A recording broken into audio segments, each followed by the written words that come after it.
Good morning class third students. आज की class का फर्स्ट टॉपिक है expanded form and standard form of a number. तो सबसे पहले हम एक्सपेंडेड फॉर्म के बारे में पढ़ते हैं।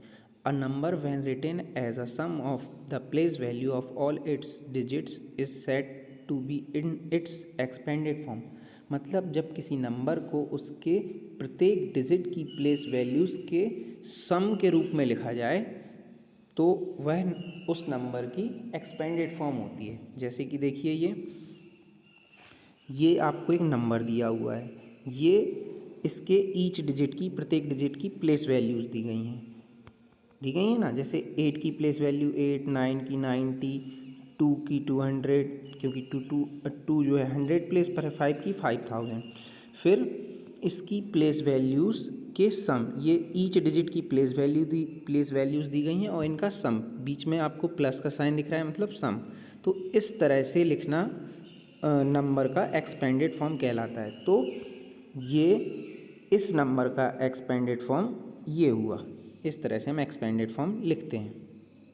अब है compact form, the standard form और कॉम्पैक्ट फॉर्म। स्टैंडर्ड फॉर्म और कॉम्पैक्ट फॉर्म एक ही चीज़ होता है। Of a number is obtained by adding the place value of each digit. मतलब ईच डिजिट की प्लेस वैल्यूज़ को ऐड करके लिखना, एक साथ ऐड करके लिख देना, उस नंबर का स्टैंडर्ड फॉर्म या तो कॉम्पैक्ट फॉर्म कहलाता है। जैसे कि ये आपका इधर एक्सपेंडेड फॉर्म दिया गया था, फिर इन्होंने इसको ऐड करके ये लिख दिया, तो ये एक्सपेंडेड फॉर्म है इतना, और जो सर्किल के अंदर ये है ये इसका स्टैंडर्ड फॉर्म या कॉम्पैक्ट फॉर्म है। ये देखिए grasp it, we need not show the place value of zero in the expanded form.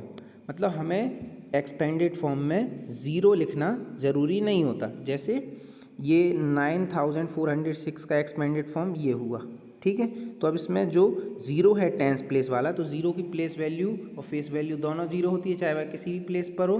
तो हम इसको हटा सकते हैं, जैसे कि इन्होंने इधर हटाकर लिख दिया, ज़ीरो को हटा सकते हैं चाहे वह किसी भी प्लेस पर हो उसकी एक्सपेंडेड फॉर्म लिखने में। तो ये इसकी एक्सपेंडेड फॉर्म और स्टैंडर्ड फॉर्म थी। फिर है आपका क्वेश्चन नंबर थर्ड, एक्सरसाइज 1.2 का। Write the given numbers in expanded form, one has been done for you.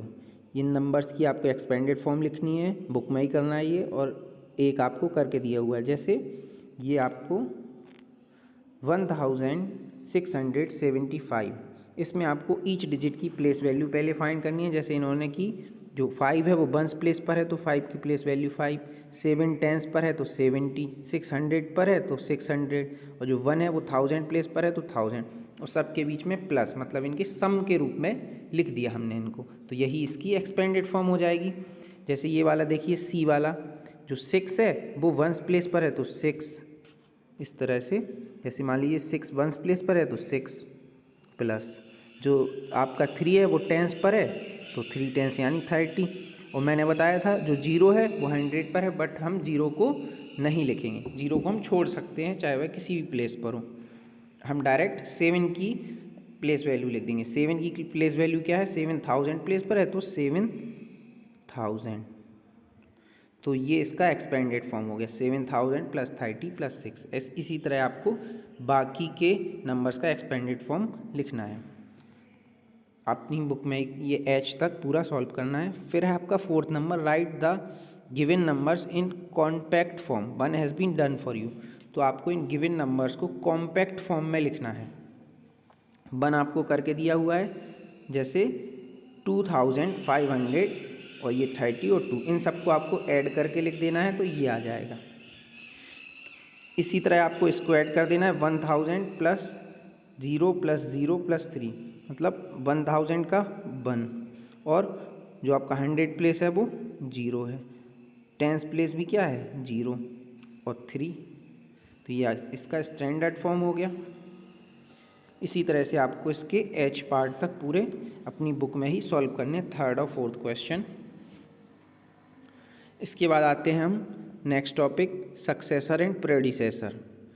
The number that comes just after given number is called it's successor. मतलब किसी number के ठीक बाद वाला नंबर उस number का, उसके पहले वाले नंबर का सक्सेसर होता है। जैसे अगर हमें 5 का सक्सेसर फाइंड करना है तो 5 का सक्सेसर क्या होगा, उसके ठीक बाद वाला। तो 5 के बाद क्या आता है, 6, तो 5 का सक्सेसर 6।